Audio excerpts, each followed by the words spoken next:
there, and welcome to the I Never Knew podcast, also known as Inc. This show dives into the life experiences of people who have been through it all and have come through the other side stronger, better, and triumphant. Each story is raw, authentic, and, at times, heartbreaking. One thing joins it all together: the fact that the stories can help the listener learn and grow. Hosted by life coach Maureen, she sits down each episode with a new guest who will empower the listener to set out on their self-discovery journey and start to heal. Now you'll be joined by Maureen and her special guest. Please enjoy the show.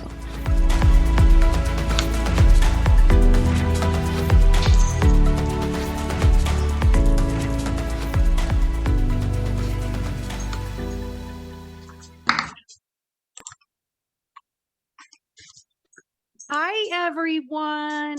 I'm so happy you're here. Welcome to the latest episode of I Never Knew, But My Dog Did podcast. I am Maureen Scanlon, your host, and life coach Maureen is where you can find me.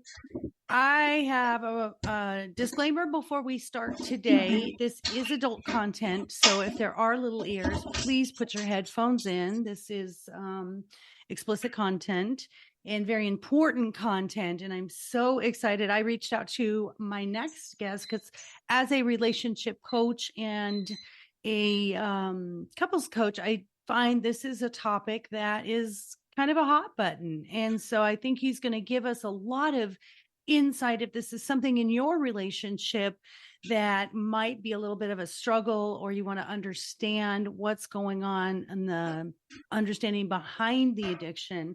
So today, my guest is Joshua Shea, and he is a pornography addiction expert, a certified betrayal trauma coach, therapeutic disclosure specialist, and the author of 4 books about pornography addiction, including I'm reading this book about porn addiction for a friend. Oh, that's a fabulous title. Oh my gosh, I love it.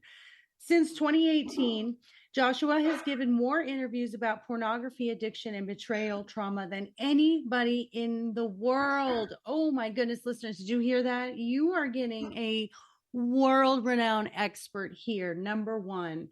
To date, he has internationally appeared on nearly 400 podcasts, television, and radio shows using his wealth of research and personal story to promote the ideas that porn addiction spans all demographics and those with a problem should seek help before it's too late. I just, oh my goodness, all of it. Joshua launched P-Addict Recovery. Is that correct? Did I say that right? P-Addict. P-Addict, thank you. Because you can't put the word porn in a URL or people don't want to type it. Oh, wow. What a wonderful way to say that. I didn't even think about that because you can't be typing that in. Oh my goodness, that's amazing. See, look at, he's already teaching us. He has also contributed articles about recovery to thefix.com and Recovery Today magazine, is a TEDx talk speaker, and has developed and presents a porn addiction educational presentation series for colleges, churches, libraries, and other groups. I could go on, but we're going to let him tell us even more about him. I don't want to spend the whole hour reading what a fabulous bio he has. Welcome, my friend. Can I call you Joshua or Josh? Which do you prefer? You can call me either. Okay. I'll go with Josh because it's Okay. shorter. All right. So, oh my gosh, Josh, tell us, as this is the podcast I Never Knew, it's always starts off with our knee moments, which is the moments that brought us to our knees that helped us to be the person we are today, to help others and inspire others to heal. So start wherever you would like to start that got you started on this whole journey of helping people with pornography addiction. Well, it's, certainly convoluted. My own personal story is that I suffered the kind of trauma that does lead to addiction. I became, when I was a child, I became a porn addict at 12 years old. I became, and this was back magazines and VCR videotapes. Yeah. I hid my alcoholism and I hid my porn addiction very well. I am one of those people who, to run from my problems, to run from myself, I became an overachiever. Um, by the time I ended up, going through college, getting married, having kids, by the time I was in my mid 30s, I was one third owner of a publishing company that created several magazines up here in the Northeast. I was the editor and publisher of them. I was one of the founders of a film festival up here that was doing very good business, and I was also a local politician. So I had a lot on my plate, and that was probably my ultimate undoing in that running from myself and trying to do all these major things. Everything came crashing down. My partners at the magazine company, they ultimately decided to vote me out of my job. And that was when I had to have a, come to Jesus moment. My family had a couple other people had a quasi intervention, and I ended up going to rehab for alcoholism in California in 2014. It was while I was out there that I met through my caseworker, who recognized I had some issues with sexuality. I met my first CSAT, certified sex addiction therapist. And he was the one who helped me realize that addiction was actually a real thing. It's a disease. And that porn addiction is a real thing. I'd heard of the concept before, but he was the first one who said, I think you're dealing with pornography addiction. And he helped me recognize that my pornography addiction predated my alcoholism and even did more damage than my alcoholism. So after that, I ended up coming home and getting deep into therapy. Um, After a few months, I knew I needed more work. So actually, even though I had been clean from porn for 5 or 6 months, I went to another inpatient facility in Texas to deal with the pornography issues. And it was more to start to learn and deal with the trauma behind them because I hadn't worked on that yet. When I got out of that, I spent 7 weeks in that facility in 2015. Once I got out of there, I came back home and I started to look for resources for people who are porn addicts. There are a million books about alcoholism. I had no shortage of them, but there was nothing for people who were pornography addicted. And because of my writing background, I decided, hey, maybe I can start writing some books for the average person because I don't mind reading the New England Journal of Medicine, but I know that most people don't like to read that, much like the way most people don't like to read Shakespeare. Um, but you have those few nuts who do like to read Shakespeare. Well, I'm one of those nuts who likes to read, medical reports and academic papers. And I thought maybe I could take my personal story of addiction. I could take all of the research that I was doing and start to put it into a book. I thought I would create one book for the average guy, average lady, and that would be that. But it just took off from there. And, here we are 5, 6 years later, 4 books later, TED Talk later, hundreds of appearances later. And now I spend most of my time coaching people one on one who have pornography addiction or coaching people who are dealing with the betrayal trauma from it, and also working with couples together in the therapeutic disclosure process. So it's been a wild ride. I never would have thought I would have ever ended up here. Yeah, as most of our painful experiences you usually do if we take the good from that lesson. And I just love everything that you said. So that's interesting because a lot of people think, oh, what's the big deal about pornography? And then you're breaking it down to the pornography trauma, or the trauma that led to the pornography addiction and the alcohol addiction, is really the key to helping them through the to overcome the addiction. Is that correct? Absolutely. And while, you and I came from a time of magazines and VCRs because we're both Gen X, what happened about 20 years ago was, the internet went high speed. And when that happened, everybody who has a phone, a watch, a tablet, a computer, a telephone suddenly has access to the most hardcore of pornography that exists. There is no end to it. And we had no idea what was going to happen. So, there was a generation of kids who grew up watching this kind of stuff and were just now learning how absolutely dangerous and detrimental to their health it can be. Yeah, that's absolutely correct. I don't know why, but it just popped into my head that is it on Netflix? The Tommy and Pam, Yep. thing where that was like the very beginnings, and he's bringing these cassette tapes and mailing these cassette tapes out, and then the internet happened, and then that's how they got that exposure out there. So tell us, first of all, how do we identify that we even have a pornography addiction? And this does not exclude women. This is men and women. I want to say that to listeners because addiction does not discriminate, right? No, absolutely. Women are one of the fastest growing demographics of porn addicts right now because for so many years before the internet, porn was positioned for the straight white male. It cost so much more to create a pornography movie in the 70s or 80s. It cost so much more to use the film, to distribute it. The only place that you'd make money from was usually adult theaters. So they went after the straight white male.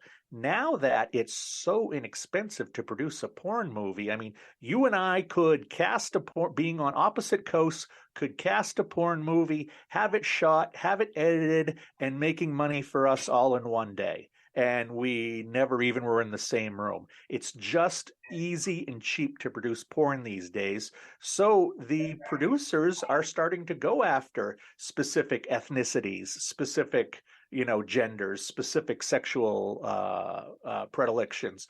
Look at any porn site and you can see the 50, 60 different kinds of categories, some which would make you run in the other direction.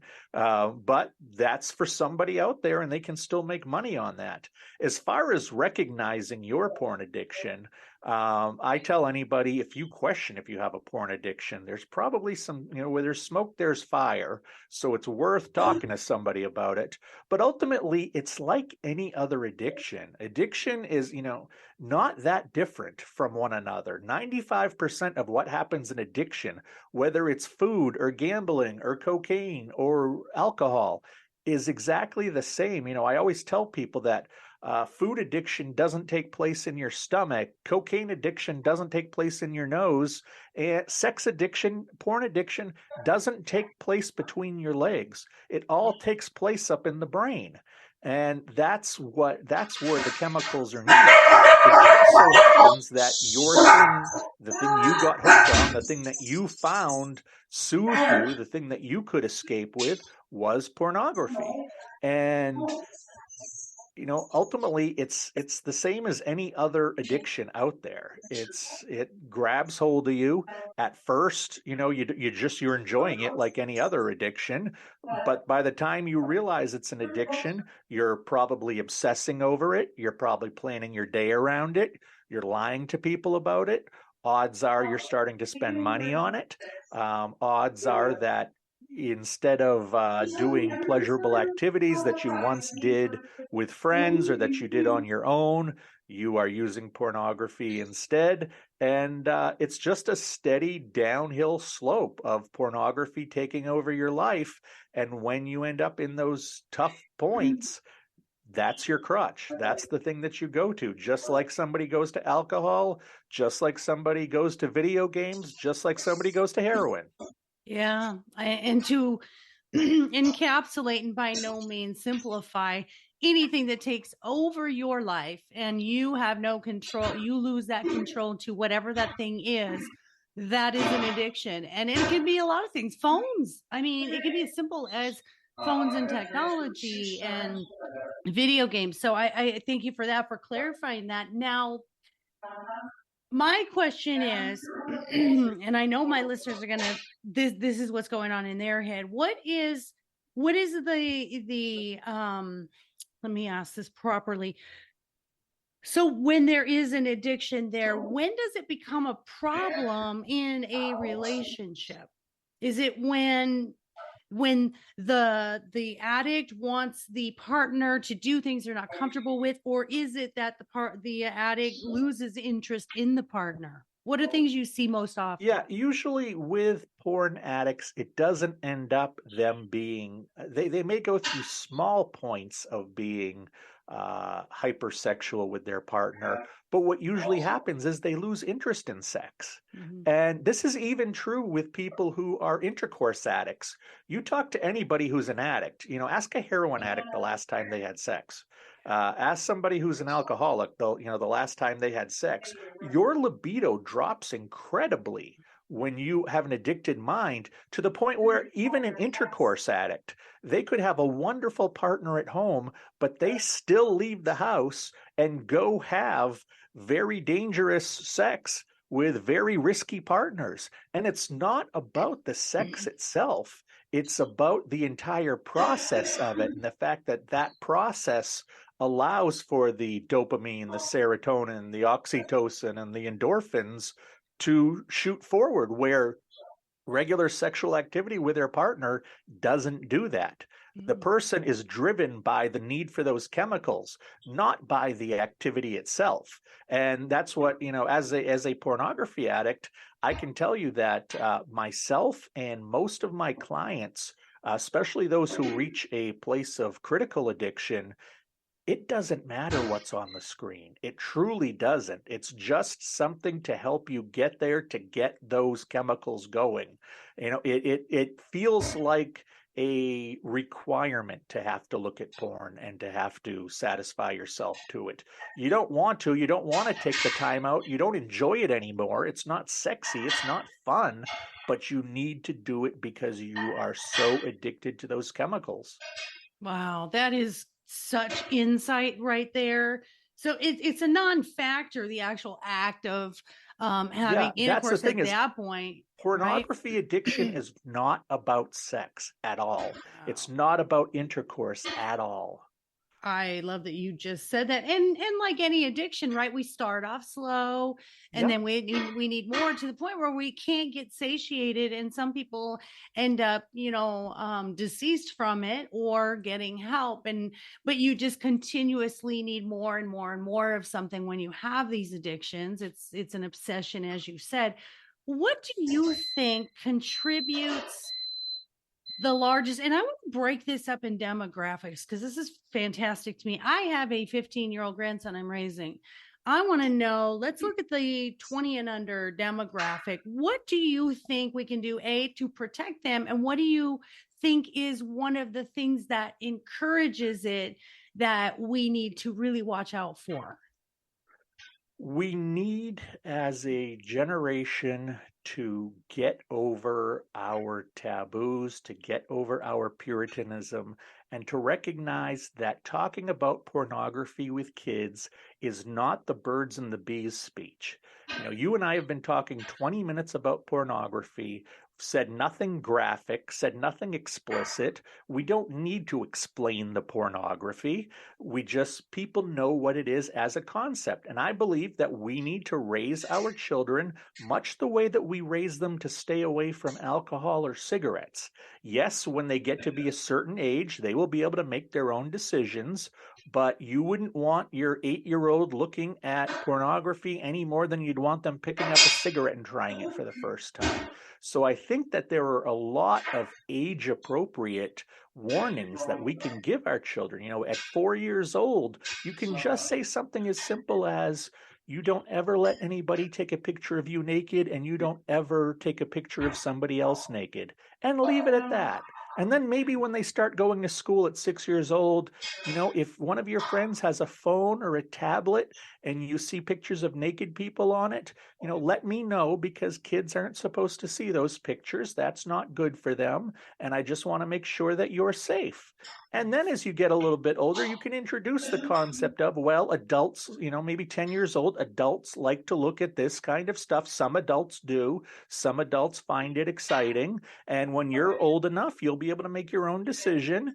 And then I think, especially for the boys, when they are 12, 13 years old, we need to explain how pornography in about 1 out of 4 guys leads to porn-induced erectile dysfunction.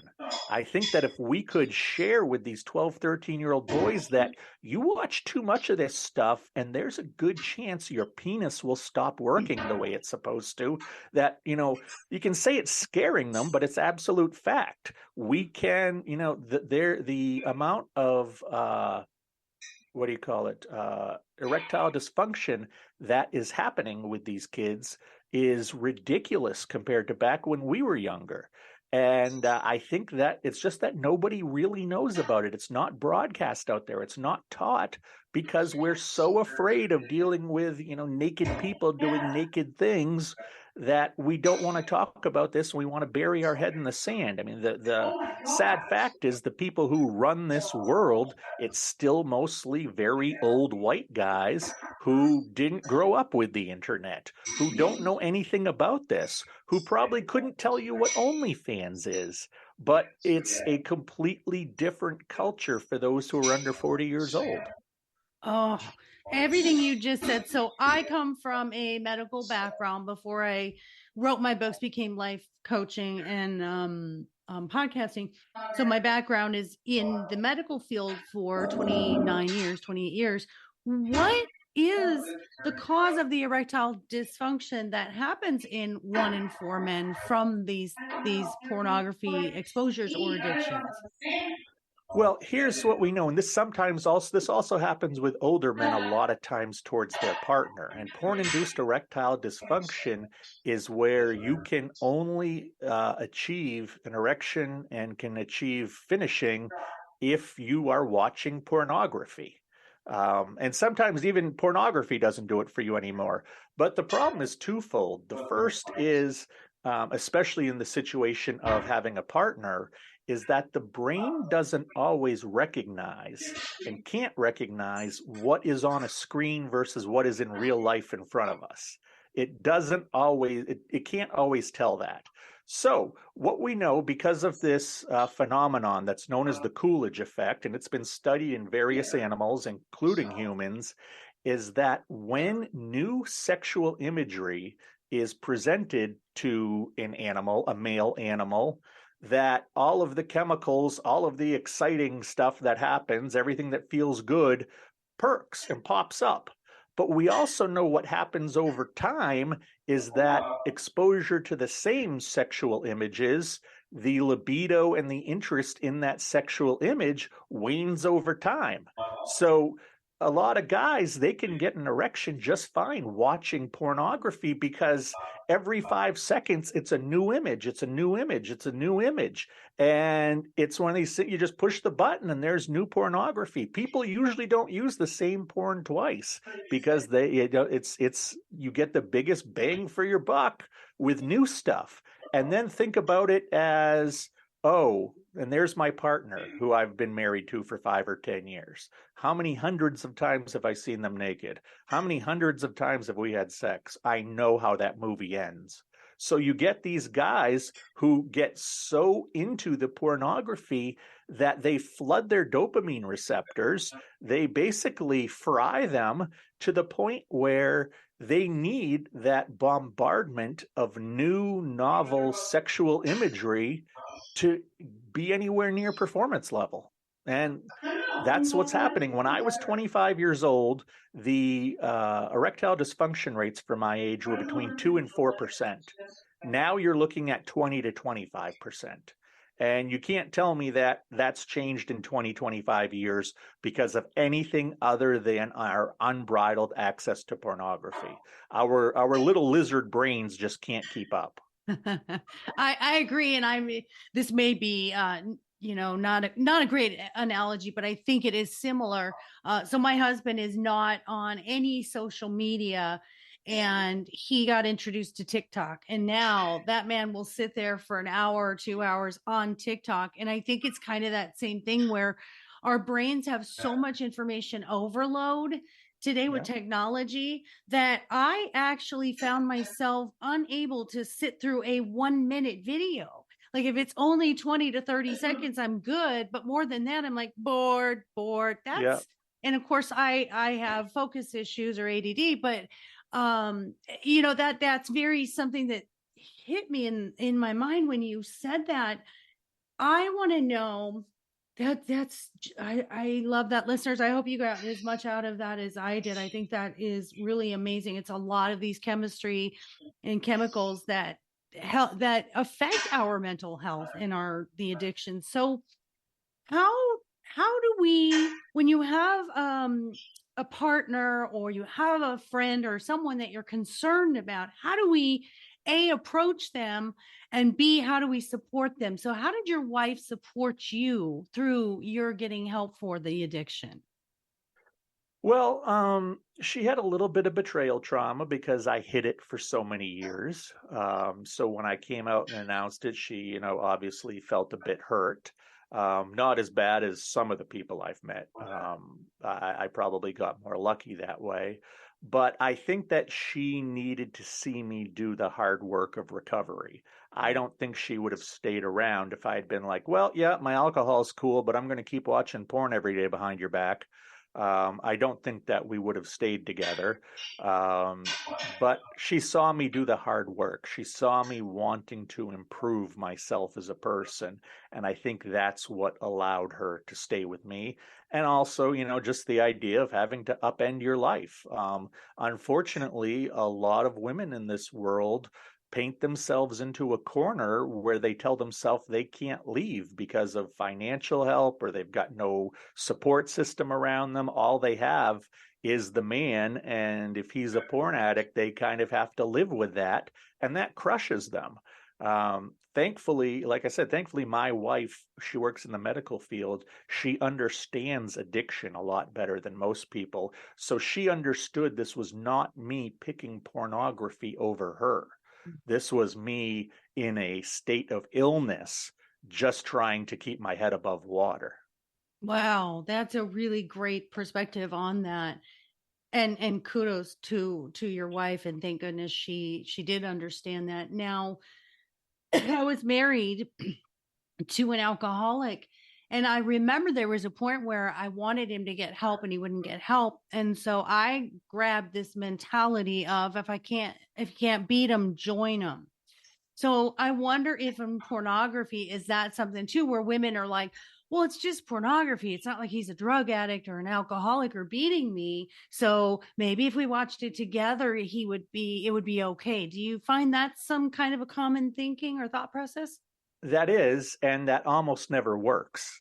Statistics show that if pornography is introduced into a relationship, you will end up twice as likely to end up divorced. And obviously, it's not just because of the pornography, it's plenty of other problems, but that is not a solution. I've had women say, what if he always talks about wanting to do a three-way. What if I got one of my friends to come to bed with us? Do you think that would satisfy him, that he finally got one of these fantasies? And it's like, no, you're not going to cure him this way. Just as I'm sure that drinking with your ex-husband didn't cure him from his alcohol.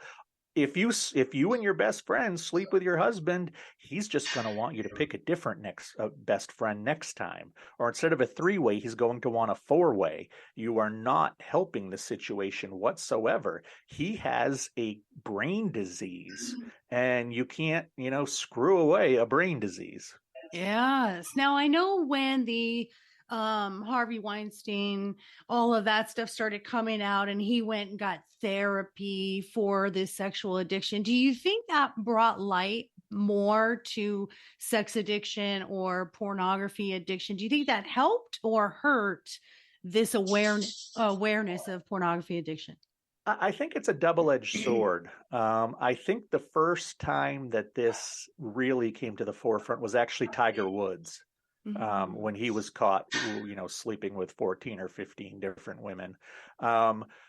it brings awareness, but you've also got this backlash of, oh, this is just a guy who he's not sorry for what he did. He's sorry he got caught. And, are they really, is Tiger Woods, is Harvey Weinstein really sex addicts? I don't know. I'm not going to judge them. I think it can be an easy excuse to try to get out of it, but you can't live that life. It's if somebody says they're a sex addict or a porn addict, well, what are you going to do to get better? If that's really the case. Yes, I love that you said that, and I agree wholeheartedly with that. Now, what was interesting that you mentioned in your bio is how you talk about being a therapeutic disclosure specialist. I love that, and I'm so intrigued by what that entails and what does that mean? Basically, it is, and I have never had it any other way, and I have done dozens of these now. It comes down to usually a woman being in such a state of betrayal trauma that she cannot begin to trust her partner again. And what she needs is real answers. So I meet with her, learn the story. I meet with him, learn the story. And then I meet with her and with a list of questions she has, which can go back to, did you think I was pretty the first time you ever saw me? Did you really think that? And basically, usually the woman has somewhere between 20 and 50 questions, from the little mundane to the, were you sleeping with anybody else at this time? Were you doing this at this time? And I'm able to get the husband or partner to understand this is his chance to set this record straight, come clean, help her. If he wants to move forward with the relationship, this is a very necessary step. And then I usually meet with them again afterwards to see how they're doing. And most of the time, it's just that they need a facilitator to have a very honest conversation. Too many people on a random Wednesday night when they can't find anything on Netflix just start blurting to one another.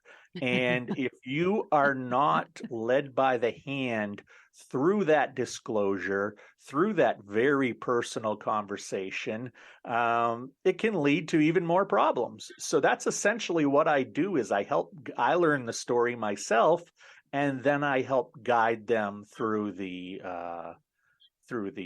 process. Oh, I love that. You and I need to team up because for me in my couples coaching, I'm certified in infidelity recovery. And one of the things that I encourage is the infidelity story, where they can either write it down, they can record it, they can do it face to face, whatever it is, whoever, did the betrayal is, and the other partner is not allowed to, respond or get upset during it, but it's Right. this act of we have to learn how to accept this is what happened, and then we have to have transparency moving forward. And so I love that. I love that you say it's just about this coming together. Now, the hard part is, and you can probably relate to this, for me having an alcoholic, and I went through AA and Al-Anon with him, was even though he was getting help, I still was questioning, and I'm watching like a hawk, and I'm looking, and let me smell your breath. How do we get past because that's one of the things with my relationship coaching is that you can get help. And I have the couples that the guy says, I'm doing everything I can possibly do. I don't know how to get her to trust me because she keeps saying, yeah, but you did this, you did this, you did this. So that's a big, I think, problem if you're going to get the help for the addiction, but the other partner has to also now get that trust back. Did you experience Absolutely. that? And probably about 40% of my clients are women who are going through the betrayal trauma. And Yeah. I'm in a unique position in that, having been a former addict, I still am very good at speaking, addict to English. I still have that dictionary in my head. So I can often let the wives, let the partners know exactly what is being said between the lines. I can let them know that when the addict, even after doing something horrible, says, I love you, they do love you. And in their diseased mind, because I had this diseased mind, you think you're caring for the person, not sharing this stuff with them. It's going to hurt them. It's very flawed thinking, but that is what the thinking is. And you have to ultimately learn that, there are some people who, unfortunately, when they become betrayed for the first time, they take on a personality and they just wallow in it. And the reality is, the person who is betrayed, the woman who is betrayed, has a lot of work to do on herself as well. She usually, and this is one of those things, is I think that betrayal trauma is just a kind of a fancy 2023 way of saying trauma from the last person who I expected it, or my latest trauma from the last person I expected it, because there isn't a single person who's gone through betrayal trauma that doesn't have a previous trauma that they haven't worked through. And that's a lot of time what gets set off is not just the I can't trust my partner, but oh my God, this is digging up old wounds. And that's why I find treating addicts very similar to treating those with betrayal trauma, because ultimately it goes back to some kind of abuse when they were young, not necessarily sexual, not necessarily physical. It can be mental, emotional, spiritual, some type of abuse that left unresolved trauma. And that's what's needed to mine that area. What you have to do, and what I see my method of coaching, is that my job is to get you to understand how you got to where you are today. We need to take those pieces of your life, even the ones that you don't like, even the ones that you've tried to hide away. We need to put them into a cohesive narrative so you can understand how you became the person you are today. Wow. All of it, all of it. I just am completely on the same page with you, both professionally and my own personal experience, having been cheated on, the alcoholism as well as domestic violence. What was missing in me, and I continued this for so many years, and all my listeners know my story. I continued it for so many years, and what was missing in me was not being codependent, was being codependent, and Yep. always making excuses for everybody else and conditioning their treatment of me. The piece that was missing, which that's why I said, man, to collaborate with you, is now I've learned to be my own best friend. I've learned to put my needs first and not last. I've learned to have confidence. I learned, and this was a long, learning thing, as recovery from addiction as well as recovery from codependence or anything else. It's a long process to figure this stuff out. And you're right. We're not blaming. We're not blaming here. And the thing that I found the most, and I think this is going to be the key word here, if we highlight neon light anything, is the shame. Oh, The shame absolutely. on both sides. It was, I remember, I didn't tell people. It was happening to me, but I didn't want to tell everybody because I was ashamed that he cheated, like I wasn't enough, or he was an alcoholic, and he was physically, mentally, and sexually abusive. So there was so much shame. You're not going to go out there telling everybody of that trauma. So you're going to hold that in, and then it's going to come out, as you said, just along the way. And I had 3 more relationships that were dysfunctional, maybe not as dysfunctional, but still dysfunctional. So the woman has shame and the man has that shame, which is why he avoids sharing it. I don't want to hurt you. I don't want to say Well, anything. I don't want to be seen as a pervert. I don't want Yeah. to be seen as a sex freak. I don't want to be seen as, some kind of swinger type. Because, the thing is, I saw pornography. I got off to pornography that in real life, I would go running, screaming in the other direction. It's just that's what happened to get me off that day. That's all it Yeah. was. There was no attraction to it. There was no attachment to anybody on the screen. I was just trying to get off. And I know that's not how most people use pornography. So she's going to think I am just a sex fiend. And that's shameful when I'm a sick person. And that's shameful too. Wow, that is so great. I love that you said that. I love that you said that because you're right. I think with technology, we can hide behind our computers and nobody knows anything about us or anything that we're looking up or anything that's going on. Unless forensics looks into our computers, which brings me to my next question, which is maybe a little bit dark and maybe I'm way off on right field, but do you think pornography leads to some criminal behavior? It can, but there's no specific connection between that and any other kind of addiction. I would guess that, with the expensiveness of drugs, there's probably more of a connection there. But no, pornography's not been linked to crime. Pornography's not been, you're not more likely to molest a kid because you're a porn addict. You're even not more likely to act out sexually because you're a porn addict. I was a porn addict for 24 years. The last 12 of them, I was married. I never cheated on her. That was not an interest for me. I didn't want to go that way whatsoever. It was just that, it was a encapsulated thing. Now, I'm sure that a lot of people who have sexual criminal histories probably do have pornography as part of them, but it's like looking at everybody who's a drug addict and saying, oh, did you start with weed? And obviously just about all of them did, but the vast majority of people who smoke marijuana or use cannabis do not ever go on to something like that. So to say there's a connection is a little bit of a stretch.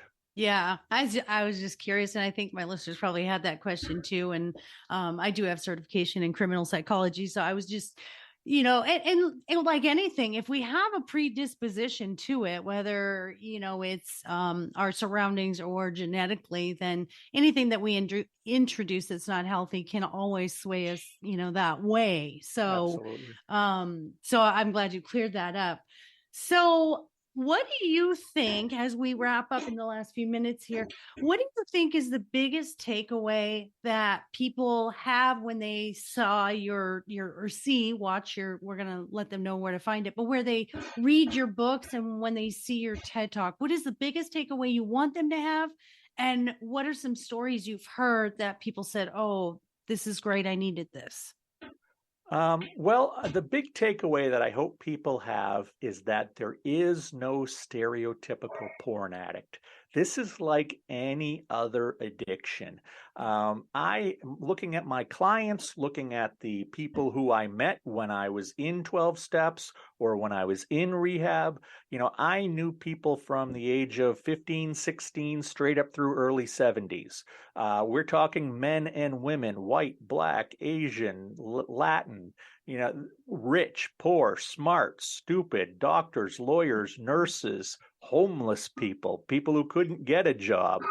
It doesn't discriminate. It can hit anybody. I think that we still have this image of a porn addict being like a 19-year-old boy who lives in his mom's basement and has never kissed a girl in real life, or that creepy 60-year-old guy in the park who flashes everybody. I'm sure they have problems, but a porn addict can be anyone. And if you think you have any issue with it, to absolutely get help. As for the positives, what I've heard, probably it's not necessarily what I've heard, but what I've witnessed.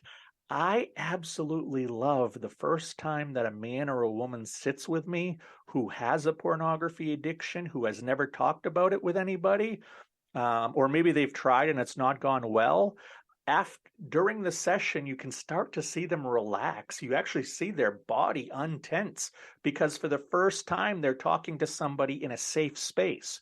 They're talking to somebody who's not going to judge them.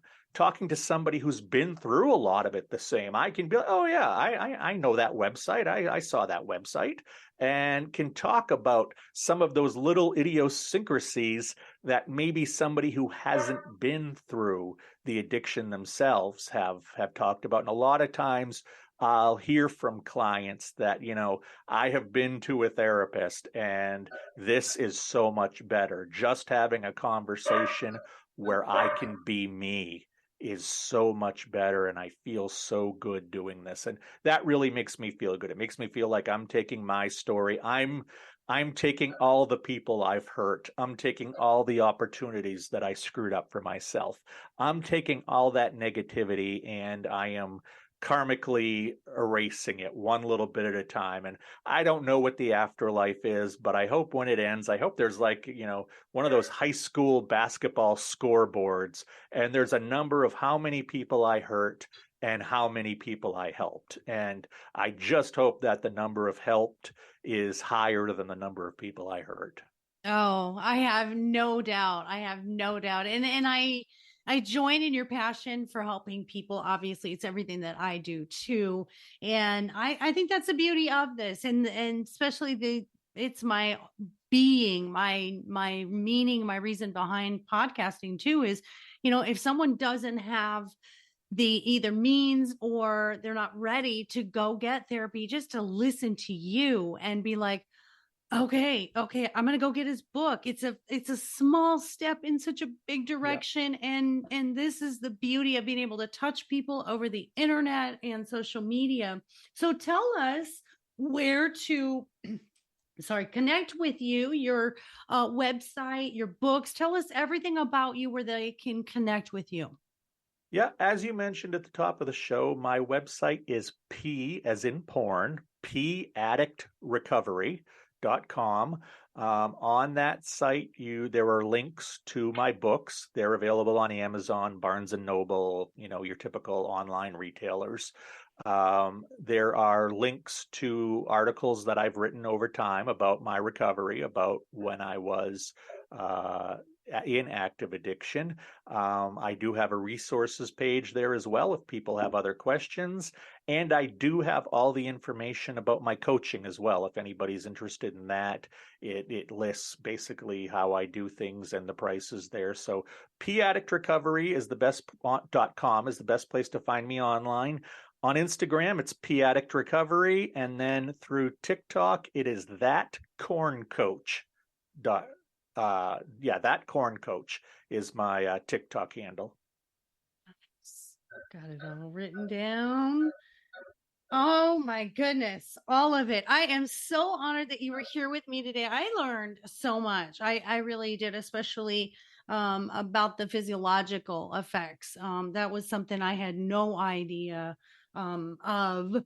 So I am so thrilled that you're here. And I always end with something a little light because we always have kind of, heavier conversations. So I have this little segment, Josh, and it's called Take My Money.